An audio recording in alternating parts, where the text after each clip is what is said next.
Hi, Greg Jarrett, and you are in the strategy room. Israeli Prime Minister Benjamin Netanyahu delivering a highly anticipated address to Congress, calling on the international community to stand together to stop Iran's march of conquest, subjugation, and terror.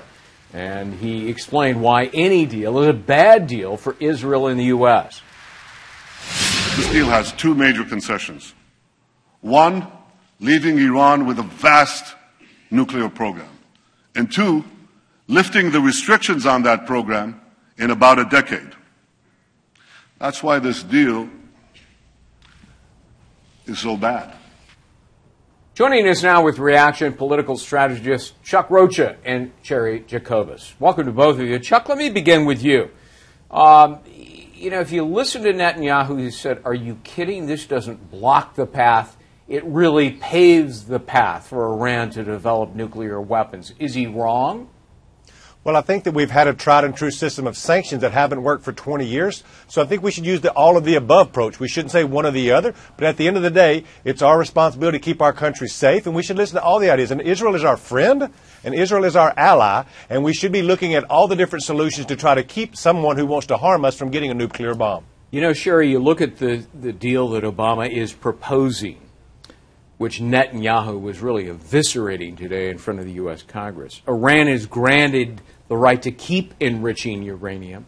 They get to build their Iraq nuclear plutonium reactor, and they don't have to destroy their facilities. They get to keep them. And then there seems to be a sunset provision that, well, if Iran behaves for a few years, all the sanctions get removed. What do you think of this? Right, and this is also assuming that the inspectors can get in. And we already know that that system doesn't work, and we've been burned by that before. The proposal by the president, what the president wants to do is dangerous. I think it was very politically risky today for the Democrats to not attend, the handful that did not attend this speech. That was politically risky because the Netanyahu speech was so strong, and I don't mean to overstate this. I don't think I am. This was one of the strongest speeches that I've seen in my entire career working in Washington and now in New York. Very strong, very Reagan-esque. In fact, a lot of people can learn from him. I think we'll be talking about this speech and studying this speech for years to come. You know, you got the sense, Chuck, today that Netanyahu regards President Obama as weak, naive, and gullible. What do you think? That's not what he said last night at AIPAC when he said that what he was doing today was not going to be any disrespect to the president and that he had utmost respect for him. I think the way both political parties has handled this has been like a bunch of 13-year-old girls fighting, and we can't do this with our national security. The Republicans should have let the president know that he was coming, and the Democrats and the president should have a better relationship so they can have an open dialogue. We should be playing politics with foreign policy. Things are just too much at risk. You know, Iran has a long and distinguished history, Cheri, of not just deception, but aiding and abetting terrorists and funding them and encouraging them. So why not take a hard line? No enrichment, no sunset clause, and you don't get to keep your facilities. You have to dismantle them. Well, that's what everybody's asking. That's why this speech was so important, and I think he will have an impact. I think a lot of people watch this speech, and the defenses for the people not supporting this and not showing up are very weak. Look, one of the things that the Prime Minister said today that was very, very powerful was that the enemy of my enemy is not necessarily my friend, is my enemy. And I think he was making the case. He successfully, I thought, tied ISIS and Iran together. They are joined at the hip.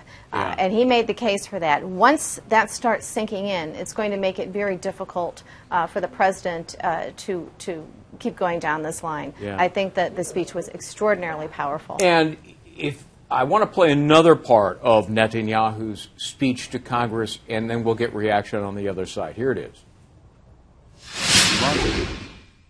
Know that Iran will become even more aggressive and sponsor even more terrorism when its economy is unshackled and it's been given a clear path to the bomb. And many of these neighbors say they'll respond by racing to get nuclear weapons of their own. So this deal won't change Iran for the better. It will only change the Middle East for the worse. Well, Chuck, that's the Prime Minister. Does he make a valid point?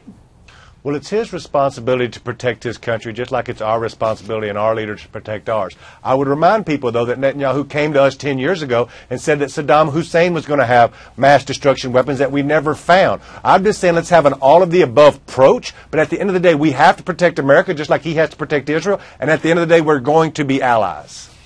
What's interesting is the back and forth between the President, the White House, and Congress. Congress says, you know what, we have to have tougher sanctions ready to go in case this proposed plan is either no good or falls through. So, really, what's wrong with Congress passing a bill for tougher sanctions? Congress should pass a bill for tougher sanctions, and I think that Congress. But Obama is threatening to veto. You know, I'm but trying you know to what? understand But I think the you have to thinking have. I think they have to start drawing those lines in the sand. They have to start having the open discussion. You get the sense that they're kind of tiptoeing around, which is why it was such a breath of fresh air to have Netanyahu come in there today and lay it all out for the American people and for the world. And I saw a Democratic response after that, where they were criticizing the speech simply because they said, well, it's too close to his own his own re-election campaign, and therefore, you know, we can't support this. That's so weak. It's minute compared to the bigger issues